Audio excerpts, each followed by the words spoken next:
Hello again, everyone. Good morning. My name is TCP White, and I am sharing with you why you need to read my book, Primary Assignment of the Church. If you have not watched the video for yesterday, I encourage you to do so. It's on my Instagram TV, it's on YouTube, and I believe that it will do you a lot of good. So I started talking yesterday about why we need Christians on board in several sectors in society. And I need to build on that very quickly before I'm misunderstood. We live in a time when Christianity has become something that we feel in a form.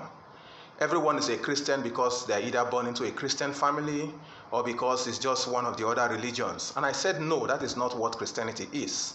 Christianity is a consciousness.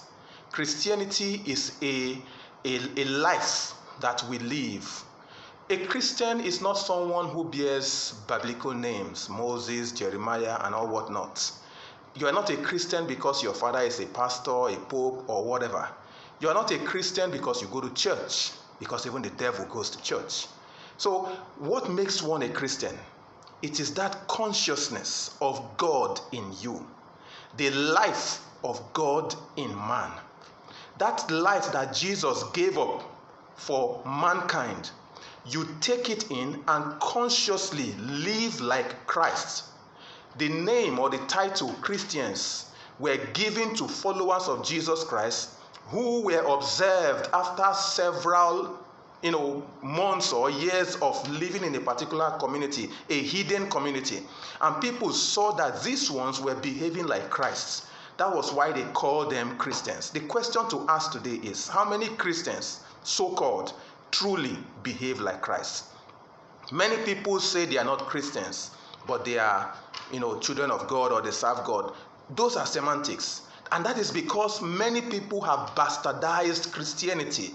We call ourselves Christians, and yet we do not behave like Christ in the marketplace, in church, in the homes, or wherever we find ourselves. So when I say people who are Christians are the ones we need on board to bring about the change or the kind of society we need, it's not the kind of Christians we see today. No, far from it.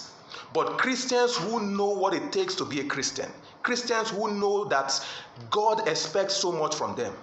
And again, in that book you will find that I said that the salvation or transformation or redemption of man is not an end in itself, but a means to an end. And what does that mean? It means that the salvation of you and I as Christians, or the redemption or transformation of a man or woman, is so that the society in itself can be transformed. That is why we need Christians on board in several areas of society. So if, for instance, I am a Christian as an administrator in the place where I work, I am expected to take this place as my pulpit, as my ministry, as a place where I shine the light of Christ, where I demonstrate the nature and the behavior and the character or characteristics of Christ and the kingdom of God. I am not expected to be a Christian in church on Sunday and a different person entirely on Monday morning in my business place. No, that is not a Christian. That is living a dual life. And God said in His word explicitly, a double-minded person will not be blessed by Him. So what are we saying? If you are a Christian, you are expected to be the same in church and the same in the marketplace. You are expected to carry in you and demonstrate righteousness, peace, and joy. The world desperately needs righteousness, because righteousness is the one that will exalt the nation or community or state. The world desperately needs peace, and the people who have that peace are the people who Christ, the peace of Christ, the peace of God that passes understanding, dwells in them, and joy that surpasses mundane achievements. These are the things or the characteristics, key quality characteristics that Christians need to have and bring on board wherever they serve. So when I say Christians are the ones or the go-to place, is because Christianity has the qualities, or Christians ought to have the qualities of the kingdom of God that they should bring on board in society. Keep a date with me for another video next time. Why you need to read primary assignment of the church. Thank you.